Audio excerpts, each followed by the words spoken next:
everyone, I'm Alana Adams, Senior Director of Education at the Art Center of Coastal Carolina on Hilton Head Island. Today, I'm going to teach you how to make one of my favorite holiday projects, holiday salt dough. You can make this project from items that you probably already have in your pantry, and then you have a couple of choices once you make the dough. You can play with it as a fun kinesthetic experience like you would regular Play-Doh, or you can actually roll it out and turn it into ornaments, and I'm going to teach you how to do both of those today.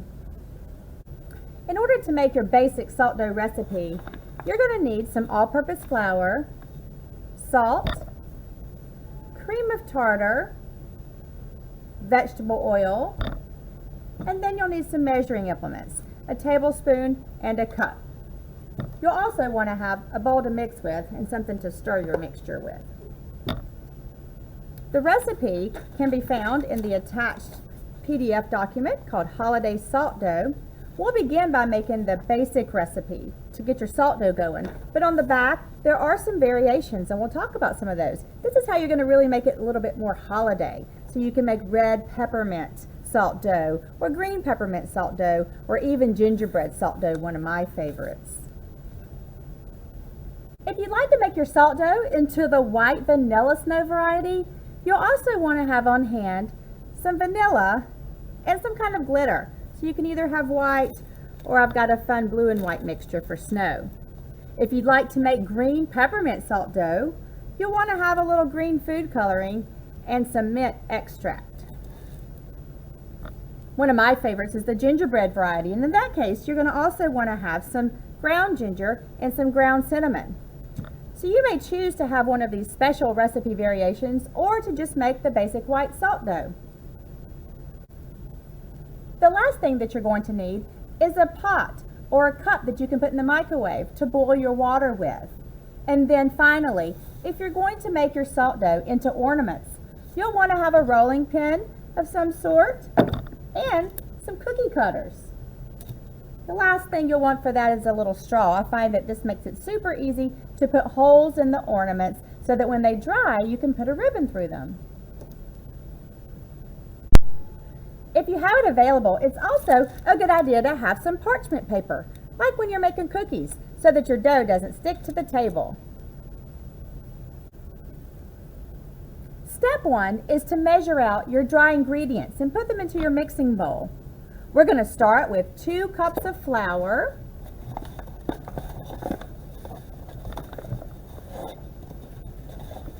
and as you're filling your cup up, you just want to kind of try to make it level to the top.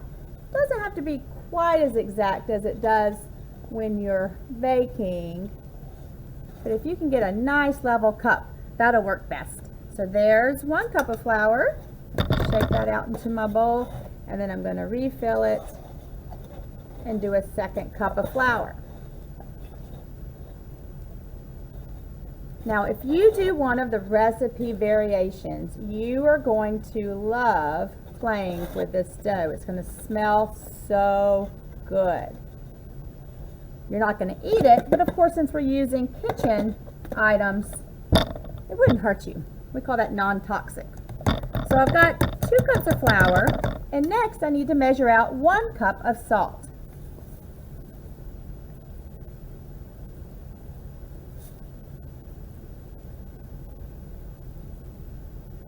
This is the second of the 3 dry ingredients that we're going to be mixing in our bowl here. Seems like a lot of salt since we only use a pinch when we're cooking, but it is called salt dough after all. So 1 cup of salt. And the last item is cream of tartar. You can find this white powder, it looks a lot like flour, in the spice section at the grocery store. And for the cream of tartar, you want 2 tablespoons. So make sure you use the one with TBS on it. And again, you want it to be kind of flat and level across the top, not heaping and overflowing. 1 and 2. Now we're going to take our spatula or our large spoon and we're going to gently stir the materials together until they're all incorporated, our flour and our salt and our cream of tartar. Once we're finished stirring this, we're going to bring 1½ cups of water to a boil. Again, you can do this in a saucepan on the stove or with a grown-up's help in the microwave with a microwave-safe dish. Once you have your boiling water, we'll come back here and get ready to make the rest of our dough. Once you have your water nice and hot, you're going to add 2 tablespoons of your vegetable oil to your water, no matter which recipe you're making.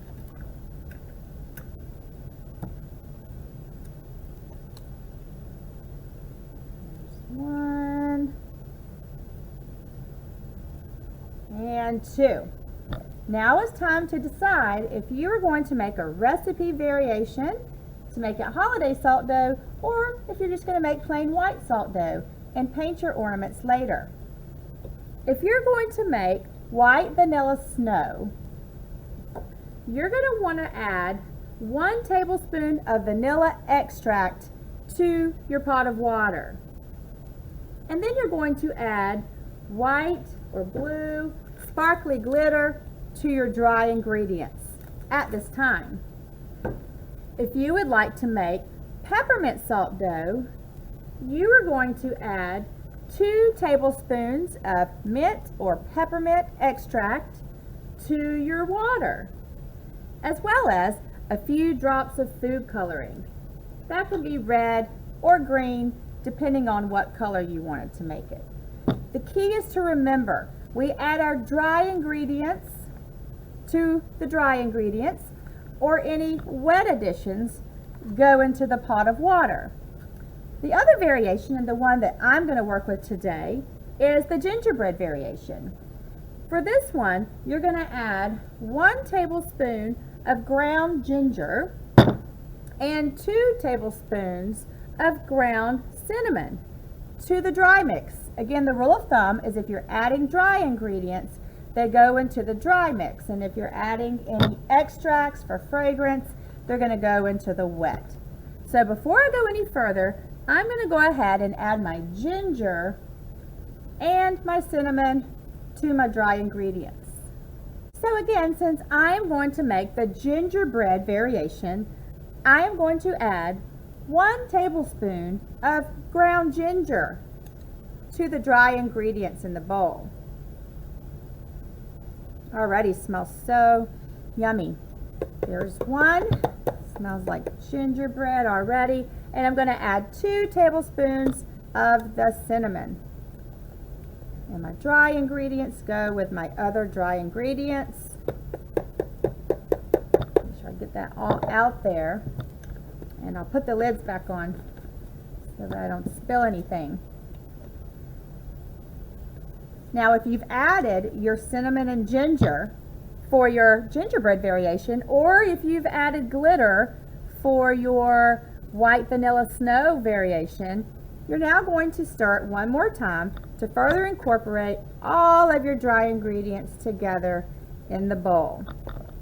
You want to stir until you really don't see any more patches of dark brown, till it's all one color. And if you're doing the white snow, you're going to mix your glitter the same way until you don't see any more large spots of glitter, and it's all equally mixed and distributed throughout the flour and salt mixture, like so. So I don't see any more dark brown spots. That means I'm ready. Now for the gingerbread recipe, I don't have to add anything to my water.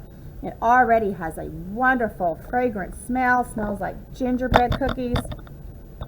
It's making me hungry. But if you are adding any vanilla or mint, don't forget to do that now into your water pot. When we get ready to mix our ingredients, we're only going to add a little bit of water at a time and stir. So I'm going to take my water with the oil in it, and I'm just going to pour a little bit in the bowl and very slowly stir it until it starts to moisten up all of the dry ingredients. At first it's going to be just kind of one big lumpy, kind of almost like you're making cookie dough. It'll start to get lumps in the mixture. You're going to add a little bit more. And the reason we add a little bit at a time is because you might get to a point, because we weren't measuring with exact science necessarily, you might get to a point where it's already going to start forming a dough. And you can always add more water, but can you take water away once you've poured it in the bowl? No, not so much. So when you're baking or crafting, it's always a good idea to add little bits at a time of your wet ingredients into the dry ingredients. And you can see it's starting to crumble and sort of resemble pie or cookie dough. Still a bit dry. I'm going to keep going. One more. I wish you guys could smell this. If you are making the gingerbread one, it smells so good.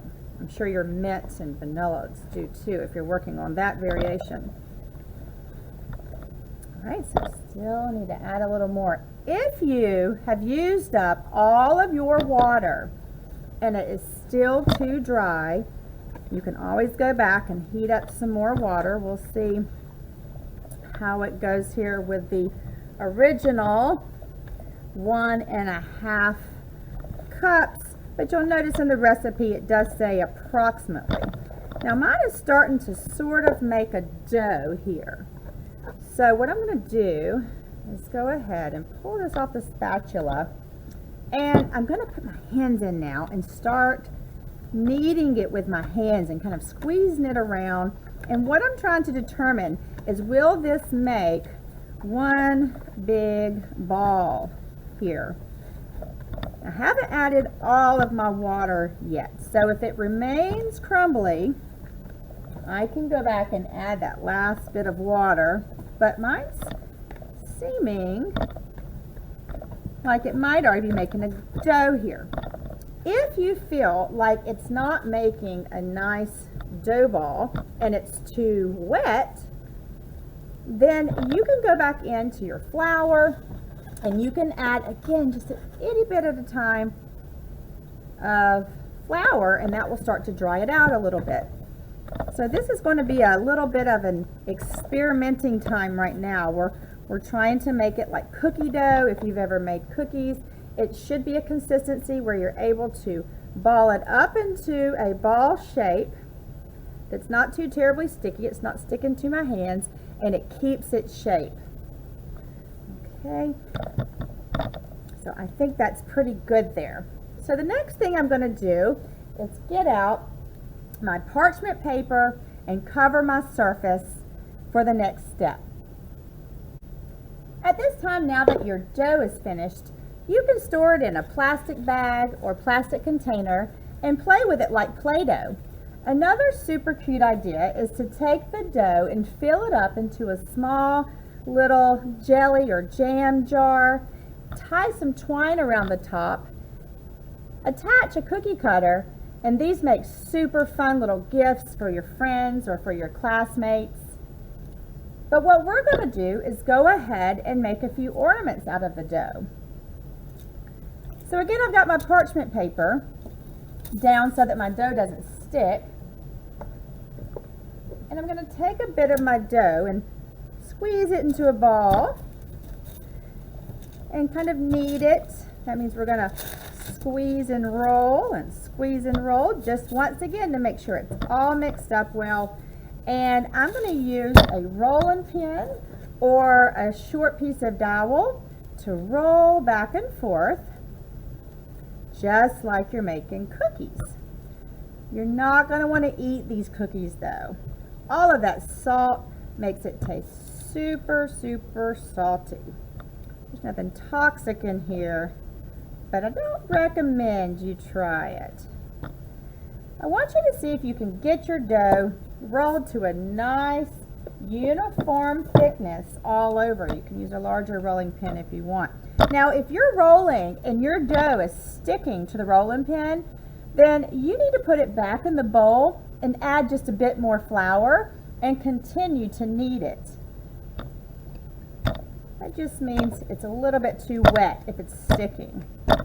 So I'm going to roll this to about 1/3 of an inch or so thickness here. And again, you want to make sure it's the same thickness all over. And now I can use my cookie cutters to cut out my ornament shapes. So since I've made gingerbread for my recipe variation, I'm going to use a little gingerbread man here. And I'm just going to push it down really good, and just like when you're making cookies, you're going to gently remove it.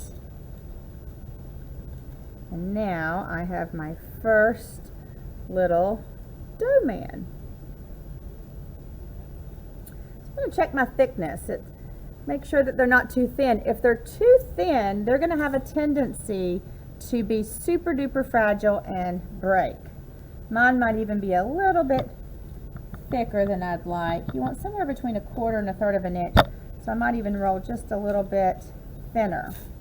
If you get to a point where you mess up, let's say you're lifting your gingerbread man and his head starts to pull and he gets all warped, all you have to do is ball it up and start over. That's the great thing about dough. You haven't messed up anything. Start over. So I'm going to try this little guy again. Again, I can make as many of these as my dough will allow. You can use these as gifts too, as you think about others at the holidays. You can make salt dough ornaments to hang on your own tree or to give away as gifts. So these look great. So you're going to be very gentle with them when you're lifting them up from the parchment paper. So before you allow these to dry, we want to put a hole in them so that you have somewhere to put the string later. This is if you're making an ornament. You don't have to make an ornament. You can just play and have fun with your cookie cutters and then ball it all up and put it back in the bag and play with it again later, just like you would do with Play-Doh. But I'm going to go ahead and put a hole in these so they can be ornaments. So I like to use a straw when I'm using any kind of clay or dough to make a hole, because it actually pulls a plug of the dough out instead of just spreading it around. It makes a really nice, neat hole. So I'm going to make sure I don't go too close to the edge, and I'm going to go down all the way to the table, twist, and pull up. And you can see it actually removes a little plug of the dough in the straw there. And now he is ready to let it dry. I'm going to go ahead and give my second one. If you wanted to, you could make some smaller shapes, and after they're dry, you can hot glue on a lapel pin or a magnet and make it into something else. So I'm going to take my leftover dough, ball it up, and put it back in the bag, and I can make some more ornaments with that. When you're finished making all the ornaments that you care to make, you're going to put them on the parchment paper and put them on a little baking sheet.